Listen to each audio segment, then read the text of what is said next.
Assalamualaikum warahmatullahi wabarakatuh. Perkenalkan, nama saya Wulan Agusin Fauziyah, NPM 2013052034, program studi bimbingan dan konseling kelas B. Di sini saya akan melakukan praktik konseling menggunakan konseling art terapi dengan media painting terapi. Halo, dengan Erik ya? Iya. Oke. Oh, Erik tuh yang kemarin menghubungi saya melalui WhatsApp, benar? Benar. Oke. Erik, sebelum kesini tadi kemana dulu tuh? Kalau boleh tahu. Sebelum kesini saya ke tempat teman dulu. Terus dari tempat teman Baru langsung sini. langsung ke sini. Oke. Sebelum kita melakukan sesi konseling, kita kan belum kenalan ya, baru saya hello lewat WhatsApp tuh kemarin. Jadi kita perkenalan dulu ya. Oke, kenalin, nama aku Wulan Agusin Fauziyah. Erik bisa panggil aku Mbak, Kak, atau senyamannya Erik, dia mau panggil apa? Iya. Oke, sekarang Erik silahkan memperkenalkan diri. Nama saya Erik Ya. atau Erik Nabela. Bisa dipanggil Erik. Oke, panggil Erik ya. Ya, umur saya 22 tahun. Oke Erik, aku mau tanya dulu nih sebelumnya sama Erik. Erik tuh sebelum ini pernah melakukan sesi konseling nggak sih? Atau ini mungkin sesi konseling yang keberapa gitu yang pernah Erik lakuin? Kalau sesi konseling ini yang pertama kali sih. Oke, jadi Baru ini pertama. pertama kali Iya. Erik melakukan konseling. Iya. Oke, jadi karena ini pertama kali Erik melakukan konseling, saya akan memberitahu sedikit mengenai apa sih itu konseling gitu kan. Iya. Jadi dalam proses konseling itu ada yang namanya konselor, itu saya, dan Erik di sini sebagai konselingnya. Nah, jadi si konselor ini tugasnya itu membantu Erik, membantu konseli untuk menuntaskan permasalahan, kemudian perasaan yang sedang dialami. Jadi Iya. konselor itu tugasnya sebagai perantara atau mediator, tetap yang memecahkan permasalahan, kemudian mengambil keputusan itu tetap konseli, yaitu Erik. Oke Erik, dalam konseling juga kita tuh ada yang namanya asas. Yang perlu Erik ketahui juga bahwasanya di dalam konseling itu ada beberapa asas sebenarnya. Cuman ada 3 asas yang harus Erik ketahui. Yang pertama itu ada asas kerahasiaan, kemudian yang kedua itu asas kesukarelaan, dan yang ketiga itu asas keterbukaan. Nah, asas kerahasiaan ini Erik tuh jadi nggak perlu khawatir nih bahwasannya proses konseling kita tuh akan diketahui oleh orang lain. Jadi hanya kita dan Tuhan yang tahu. Kemudian yang kedua itu asas kesukarelaan. Jadi Erik secara sukarela mengungkapkan nih permasalahan, kemudian perasaan apa sih yang sedang Erik alami begitu. Kemudian yang ketiga itu ada asas keterbukaan. Oke, kemudian yang ketiga itu ada asas keterbukaan. Nah, di asas keterbukaan ini jadi Erik tuh diharapkan secara terbuka mengungkapkan perasaan serta permasalahan yang sedang Erik alami. Oke, sampai sini sedikit banyak mengetahui nih tentang konseling. Bukan begitu, Erik? Iya. Oke, sekarang saya mau tanya nih sama Erik. Kalau Erik dalam mengungkapkan sesuatu tuh sulit atau gampang sih lewat perkataan gitu?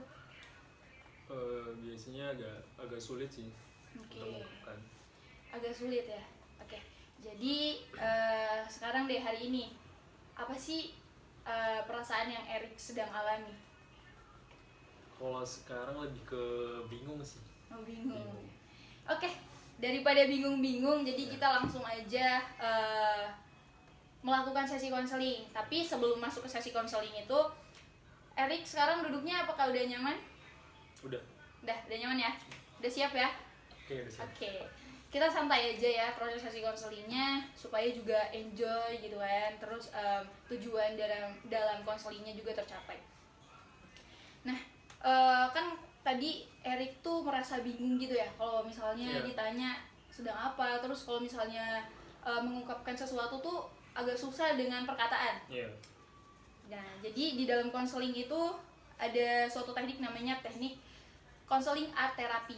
Nah, konseling art terapi ini adalah terapi konseling yang dilakukan melalui media. Jadi banyak tuh medianya, bisa lewat musik, kemudian tari, dan menggambar atau painting terapi. Nah, kali ini aku udah siapin di sini ada krayon, terus juga ada cat berwarna ya, cat warna sama kertas.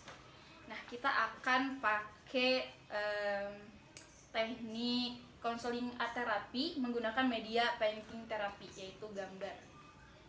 Jadi di sini ada 2 kertas yang aku siapin.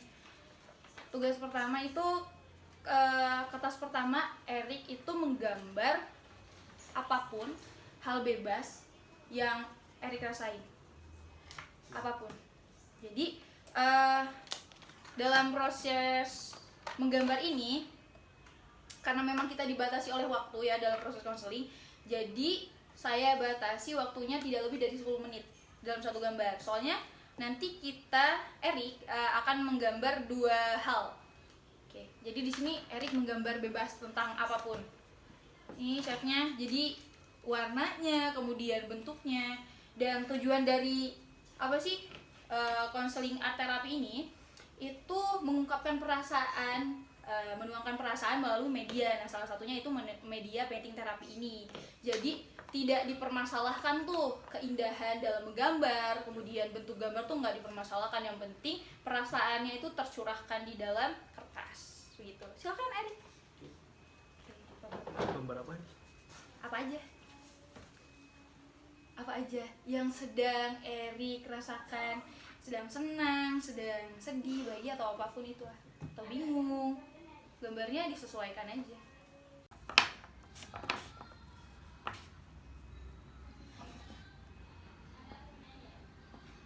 Nanti ekspresinya juga ya, terserah sih gambarnya gimana. Hijau.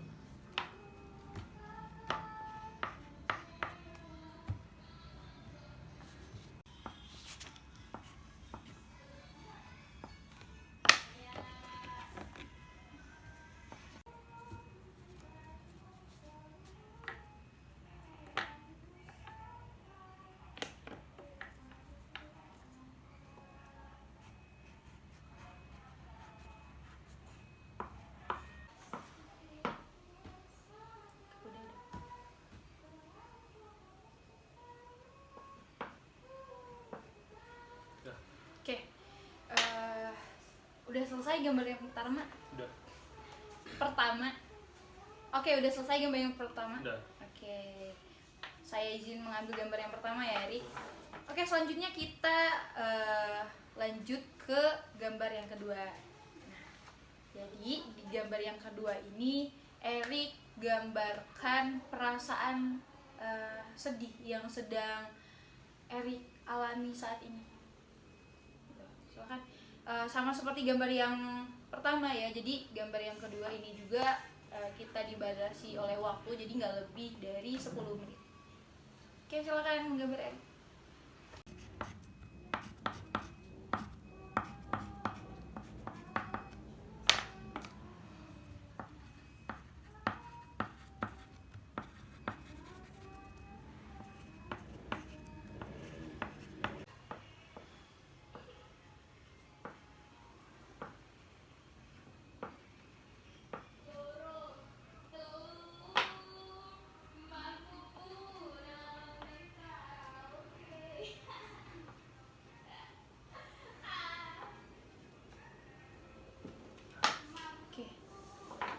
Udah nih.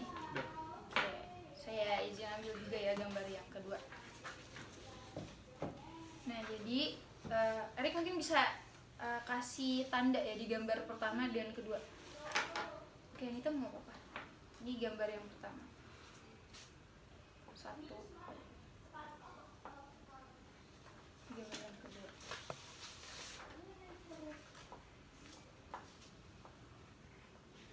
Oke.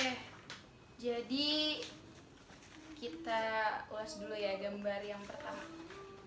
Jadi di gambar pertama ini ada semacam lapangan bola gitu ya, bener nggak? Ya udah. Oke, jadi ini ada lapangan bola, terus ada orang ya, banyak orang gitu, terus ada jam. Ini maksud dari Erik tuh, Erik kewalahan dalam waktu untuk bermain bola atau seperti apa? Lebih ke seringnya kegiatan main bola ini yang membuat saya tuh capek. Oke. Jadi karena jadwal main bola Erik yang sangat padat, ya, sehingga itu memakan full waktu Erik yang harusnya mungkin istirahat, jadi tetap main bola gitu ya. Terus kemudian di sini ada gambar muka gitu ya, wajah, tapi dia kayak agak flat gitu ya. Terus ada orang yang sedang tiduran gitu kan. Ini apakah Erik tuh sebenarnya juga pengen istirahat yang cukup gitu ya? Iya. Oke. Kayak gitu. Jadi Erik tuh sebenarnya di tengah kepadatan dalam apa sih full bola gitu ya, Erik tuh pengen ada waktu untuk istirahat yang cukup gitu ya. Nah emang kalau boleh tahu Erik tuh sesering apa sih bermain bola? Bisa dibilang dalam 1 minggu itu ya 5 kalian mungkin, dengan di tempat yang berbeda. Iya. Jadi nggak cuma satu tempat, bisa pindah-pindah ke tempat yang lain. Oke. Kayak dari satu wilayah ke wilayah lain. Jadi Lelah di jalan. lelah di jalan, terus waktunya juga habis di jalan. Oke, jadi makanya di sini ada juga rumah, kemudian kendaraan gitu ya. Nah. Terus ini apa? Lapangan bola. Jadi satu tempat ke tempat yang lain. Oke, jadi Erik tuh padat main bola dan itu tuh tempatnya berjauhan gitu ya. Jaraknya juga cukup jauh. Ya, cukup jauh. Nah, oke. Jadi Ini hari. Jadi berarti ini kan hari Senin, Selasa, Rabu, Kamis sampai Minggu tuh hampir setiap hari Erik tuh bermain bola di tempat yang berbeda-beda dan Erik tuh merasa Erik lelah gitu, kemudian kurang istirahat yang cukup ya. Oke, kemudian di sini saya melihat ada orang yang di dekat gawang gitu ya. Erik apakah seorang kiper nih? Betul sekali. Oh. Betul sekali. Jadi Erik tuh seorang kiper yang memang jadwal bolanya padat dan intinya kekurangan istirahat. Oke, kita lanjut ke gambar yang kedua ya. Di sini tadi kan kalau di gambar yang pertama saya meminta Erik untuk menggambarkan apapun yang Erik rasakan ya kan. Nah, kalau di gambar yang kedua ini saya meminta Erik untuk menggambarkan perasaan sedih yang sedang Erik rasakan nih. Kalau di sini tadi kan perasaannya bisa dibilang campur aduk gitu ya. Capek iya, bingung, lelah, letih, lesu. Nah, kita lanjut ke gambar yang kedua. Ini ada seperti keluarga, bener bukan? Benar. Oke, jadi ini siapa nih? Ini orang tua saya, ini adik-adik saya. Oke. Tapi saya tidak melihat ada Erik nih di sini. Karena saya jauh dari mereka. Jauhnya tuh seperti apa? Maksudnya selain jaraknya jauh, terus waktu untuk berkumpul tuh sangat-sangat jarang. Oke. Ini apakah ada sangkut pautnya dengan kepadatan jadwal bola yang Erik lakukan? Iya. Jadi karena memang jadwal Erik yang sangat padat main bola kesana kesini sehingganya jarang berkumpul, terus jarang di rumah juga begitu. Kalau misalnya tinggal Erik di kos atau di rumah? Di kos. Oh, di kos. Jadi emang sangat jarang jadinya interaksinya ya, karena waktunya terambil oleh bola, padatnya jadwal bola. Oke. Kalau di sini kayak semacam lingkaran-lingkaran itu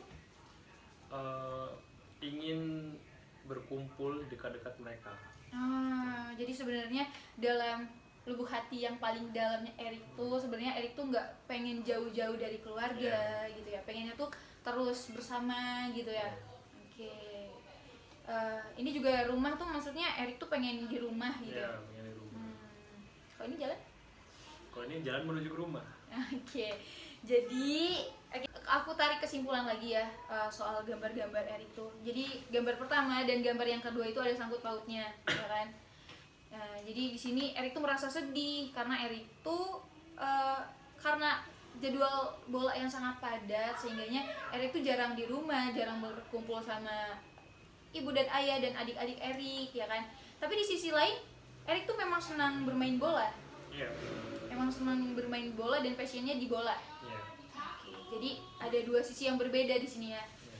Oke, kalau kayak gitu, sekarang saya ingin bertanya sama Erik.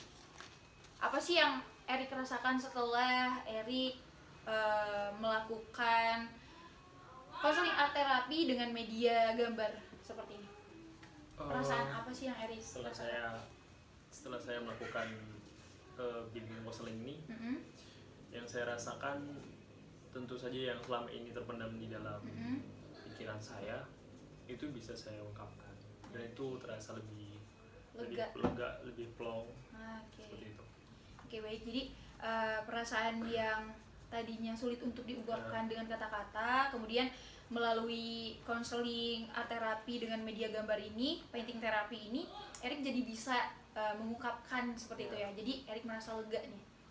Oke. Kalau begitu karena memang tujuan dari konseling art terapinya. Oke, jadi karena memang tujuan dari konseling art terapi itu kan mengekspresikan perasaan yang susah diungkapkan dengan kata-kata melalui media. Nah, salah satunya dengan gambar, dan Erik juga tadi sudah melakukan gambar, kemudian Erik juga sudah merasa lega dan sudah bisa mengungkapkan apa sih yang sedang Erik rasakan, kemudian permasalahan apa sih yang sedang Erik hadapi, dan dituangkan ke dalam gambar ini. Jadi tujuan dari konseling kita sudah tercapai, Erik, seperti itu. Dan Erik juga sudah merasa sedikit lega ya? Iya, saya lebih lega. Oke. Selain ini, apakah ada hal lain yang ingin Erik sampaikan? Cukup sih, sudah semuanya udah saya tuangkan di gambar pertama dan kedua. Iya. Oke. Kalau begitu, sesi konseling kita cukupkan ya, Erik.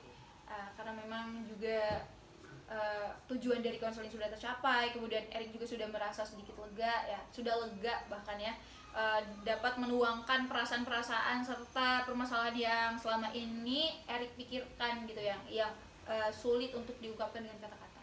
Oke, baik. Saya akhiri sesi konseling ini, kurang dan lebihnya saya mohon maaf. Jika suatu saat Erik membutuhkan saya lagi, silakan datang kembali. Oke, baik. Terima kasih, Erik. Baik, itulah tadi proses konseling yang sudah saya lakukan. Lebih dan kurangnya saya mohon maaf. Saya akhiri. Wassalamualaikum warahmatullahi wabarakatuh.